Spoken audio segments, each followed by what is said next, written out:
Today I am going to explain you the Dear Departed drama. So it is a humorous drama, The Dear Departed.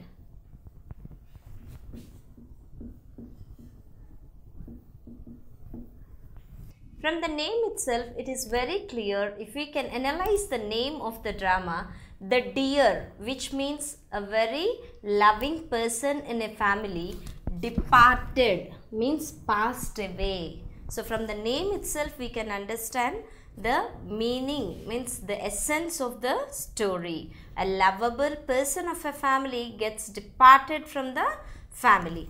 Before entering into the drama lines, we'll just see here an extract from an old man's diary. Here, read an extract from the diary of a man of 72 years. Now I'm going to read an extract from the diary of a man of 72 years. He is writing like this in his diary. As I sit here alone and waiting, the old person sitting in a place and waiting for something, I gaze at people passing me by. So this man is sitting near a window and observing the people who are passing by the road. I try to smile and reach out to them. So whenever he find a person passing in that way, he tried to smile at them so that they will wish him, they will talk to him. But no one notices, no one waits. But it is really an unfortunate thing that no passerby is noticing this old man's smile, neither observing that he is sitting a window and observing the people passing by. They look to me like I am nothing. Are they afraid to be seen saying hi to an old man like me? So finally, after observing so many people, so many passers-by, as no one is observing this man and his smile, he came to a conclusion. What is the conclusion given by the man here?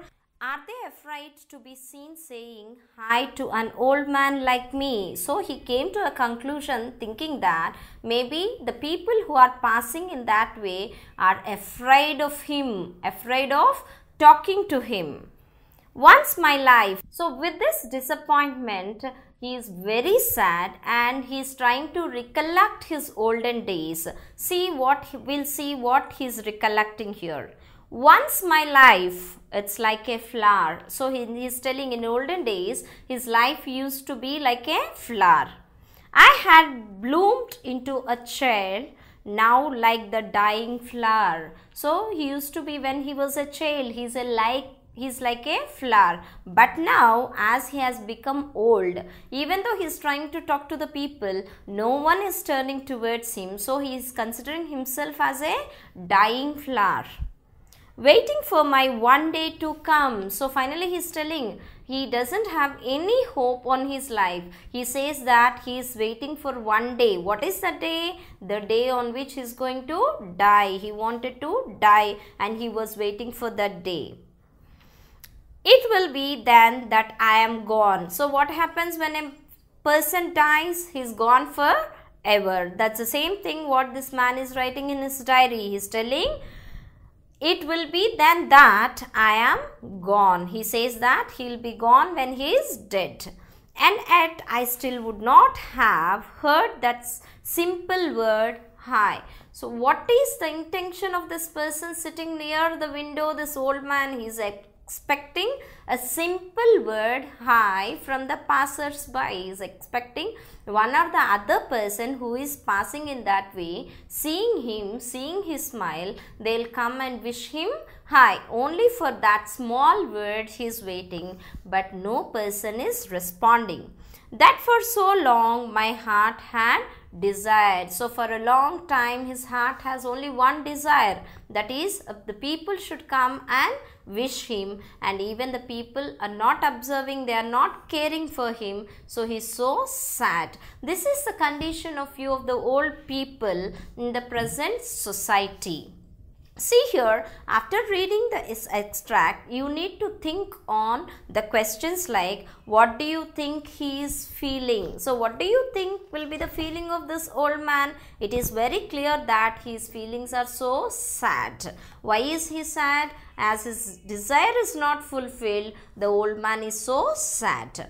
What situation do you think leads to people feeling so? What do you think is the situation? Why the old man is feeling so sad in this situation? What do you think? His loneliness, as he is so alone, as he is all alone and he did not find any person to talk to him, so he is very sad. Can such people be helped? How? So in your idea, do you think that these people can be helped? And if you think, how do you think that you can help these people? Now here I am going to read a newspaper extract, a story from a newspaper. India's elderly face growing neglect. So the heading of this news is India's elderly face growing neglected. Means in India the elderly people are being neglected. This is written by Tinku Ray and it is given in BBC News, Delhi. So we'll see. There has been a steady rise recently in reports of cases of elderly being abused, harassed and abandoned in India. See here, you have to see the meaning, you have to observe the meaning of three words. One is abused. So in this story written in a newspaper, it is given, there has been a steady rise recently in reports of cases. Means there is an increase in the reports, in the cases where elderly, means the old people are being abused. Abused means scolding, and harassed. Harassed means tortured. So the elderly people are being scolded, being tortured and abandoned.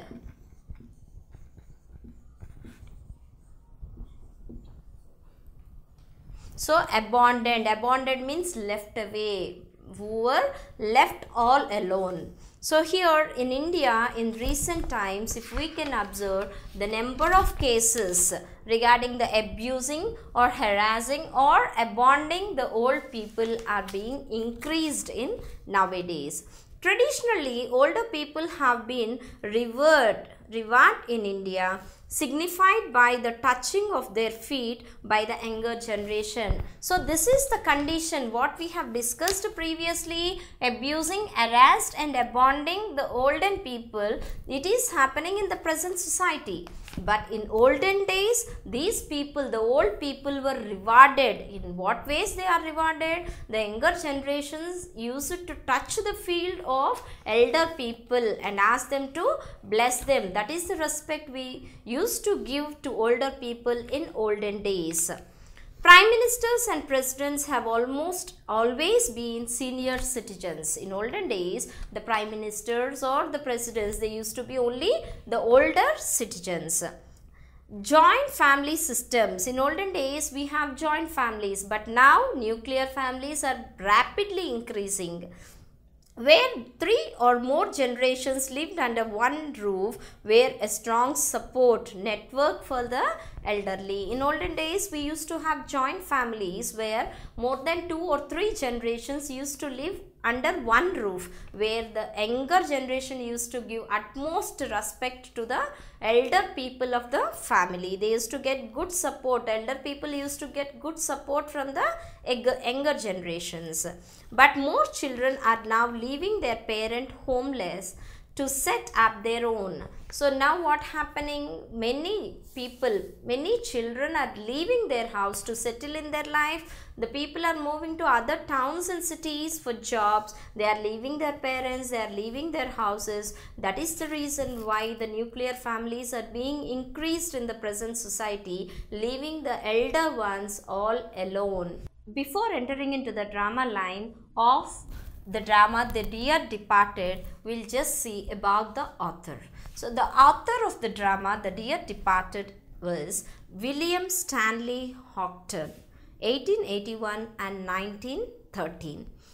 He was a famous English dramatist. He was one of the best of a group of realistic playwrights, often called the Manchester School. In every play, he sought to present an idea. He had a remarkable gift for dialogue that is evident in The Dear Departed. See, here we can easily understand the writing style of the author. He is really he had a remarkable gift for dialogue writing. That we can clearly see in the drama The Dear Departed. The Dear Departed was first produced in Manchester in 1908.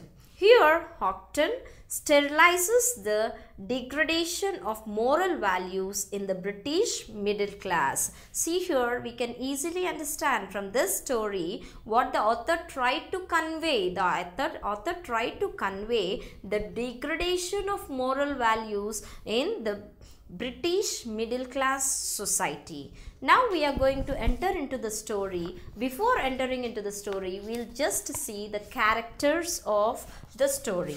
We have different humorous characters and serious characters here in the story. The characters of the drama are: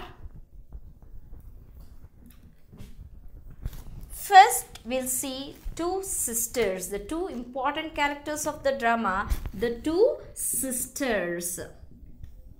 One is Mrs. Slater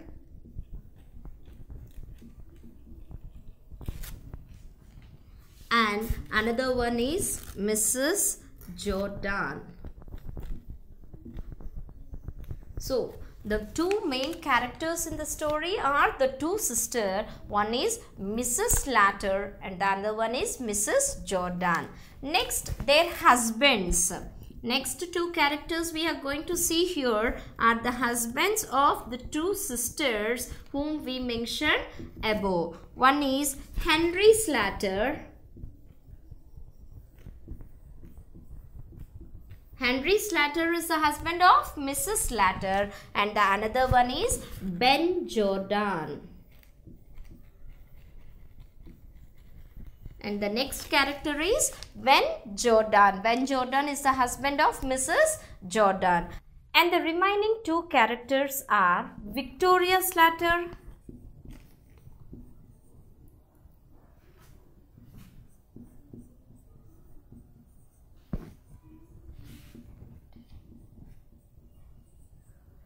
and Abel Mary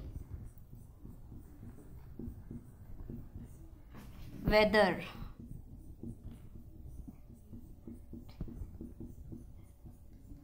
So the characters here we discussed about two sisters. One is Mrs. Slater, Mrs. Jordan, and the husbands of the two sisters, Henry Slater and Ben Jordan. Now we'll see who are these Victoria Slater and Abel Mary Weather. So Victoria Slater is the daughter of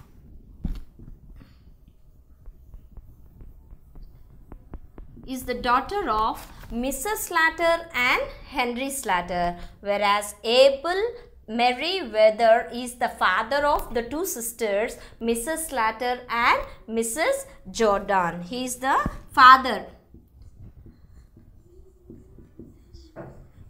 of the two sisters.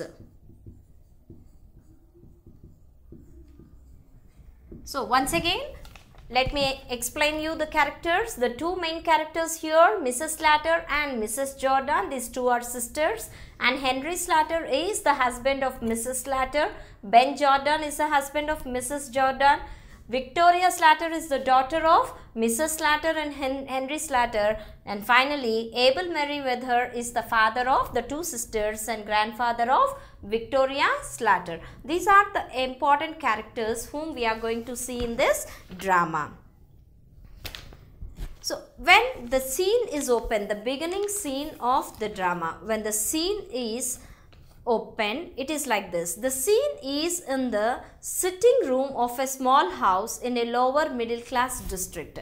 So the scene, when it opens, it is very clear that it is a sitting room in a small house. It is a sitting room of a small house in a lower middle class district of a provincial town, means it in a particular area. It's a district where a small town is there. In that we are going to see the setting, the scene of a middle class house.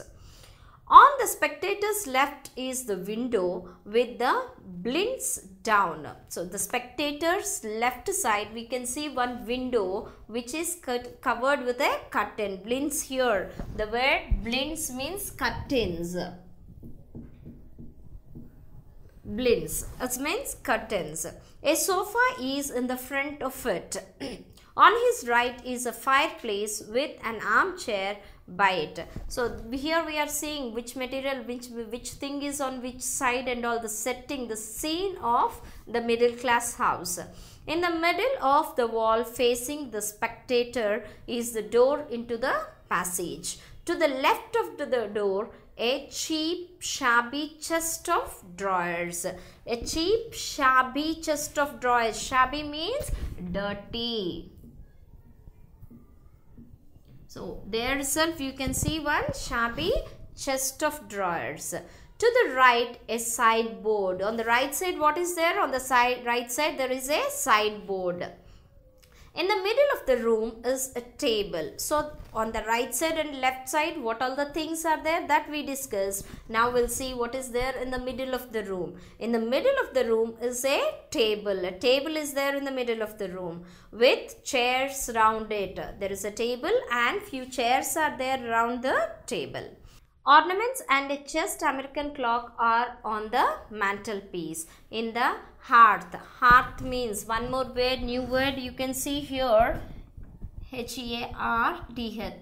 Hearth means fireplace. On the mantelpiece means on the shelf you can see a cheap American clock, and a hearth means a fireplace. You can see a kettle. A kettle means a pot.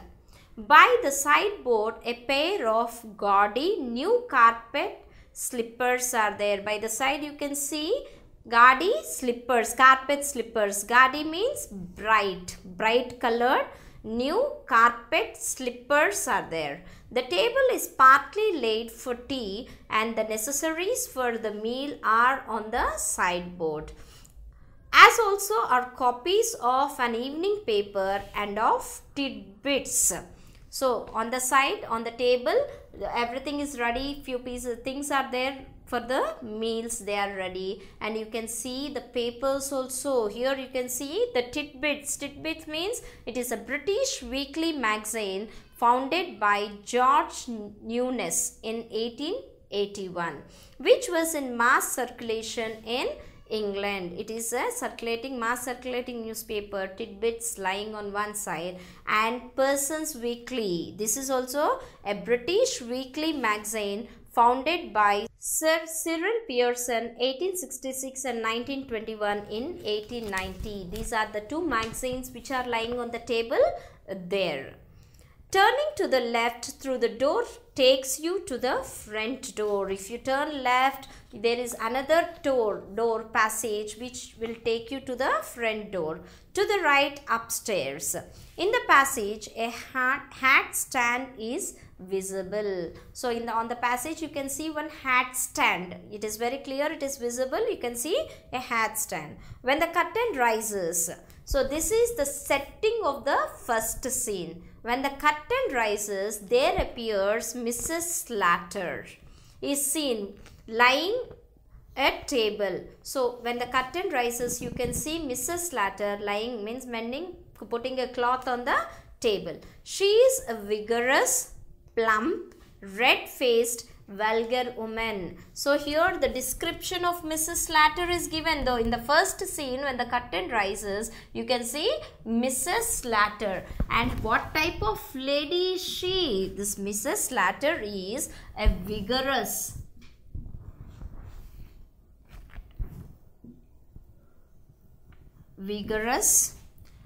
plump and a vulgar. So this lady, she is vigorous. Vigorous means the lady is very strong. Plump means fat. How the appearance of Mrs. Slater? See, she is a fat lady. Her face is red. She's a red-faced lady and a vulgar woman, means who is indecent. She is not a decent lady. She is an indecent lady is the description given about Mrs. Slatter. Prepared to do any amount of straight talking to get her own way. Why the writer described her as a vulgar woman here? Because her nature is that whatever he thinks in his mind, to get it, she can talk anything to others. That's why the writer here described Mrs. Slatter as a vulgar woman. She is in black but not in complete mourning. So this lady, Mrs. Slatter, she dressed in black but she is not completely mourning. Mourning means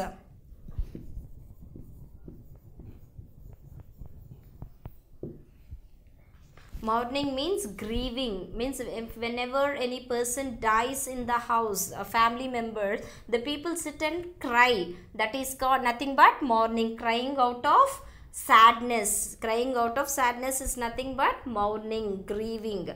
She listens for a moment and then goes to the window, opens it and calls into the street. She stands there after laying the table, listens for some time, and after that she moves towards the window. What we have discussed in the first scene itself, she goes near the window, opens the window and calls out into the street. What is she calling? We'll see. Mrs. Slatter, sharply, Victoria, Victoria, do you hear? Come in. Will you? So Mrs. Slatter, what is she doing? She opened the window and calling out into the street. Slatter is calling Victoria, asking. Victoria is the daughter of Mrs. Slatter. She is calling, do you hear? Can you hear me? Come in. Is the call given by Mrs. Slatter to Victoria. Mrs. Slatter closes window and puts the blind straight and then returns to her work at the table. Victoria, a precocious girl, often dressed in colors, enters. After opening the window, calling Victoria out from the street, she closed the window, closed the window with a curtain and went back to her own work. So after calling like that, a girl entered. A girl. Who is that girl? None other than Victoria Slatter. A girl, Victoria, entered the house in colored dress. And the description of the girl is given. She is precocious.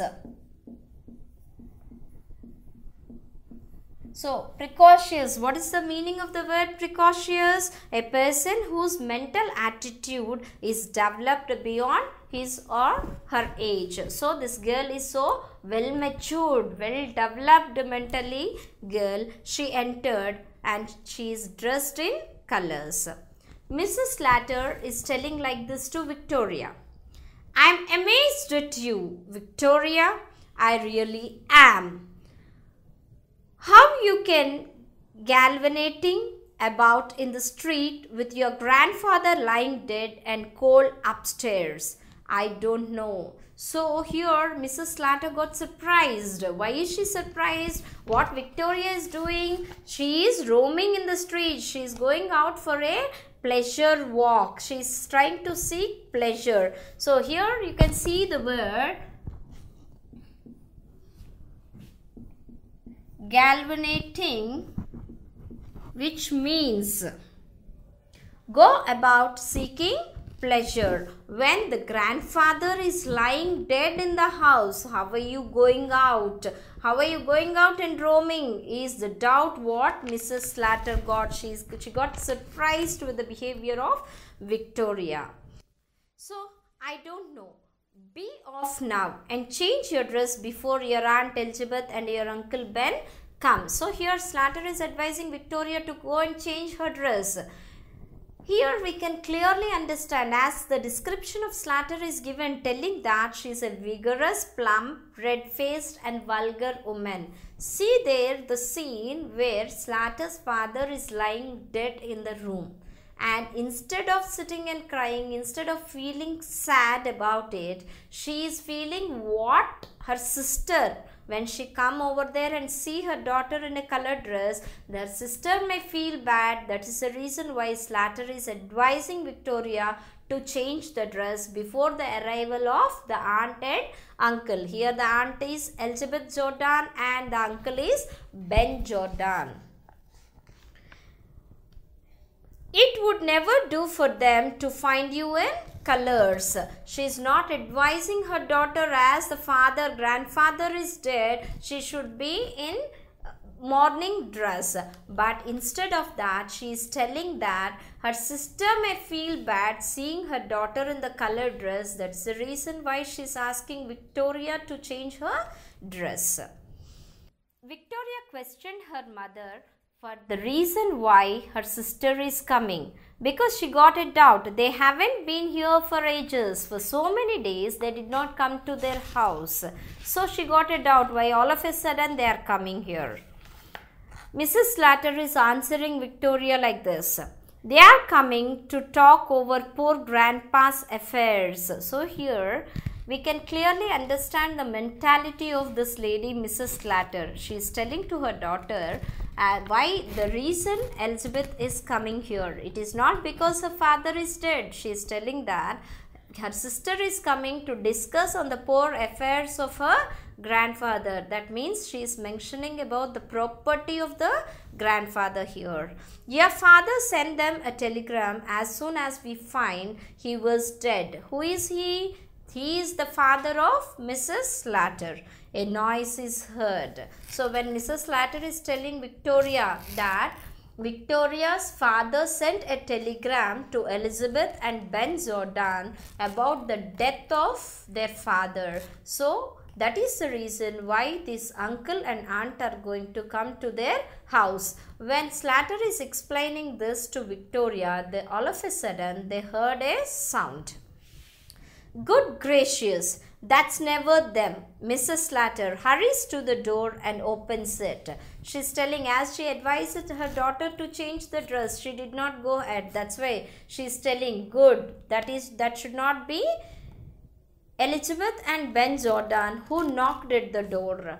If you like this video, please give a thumbs up.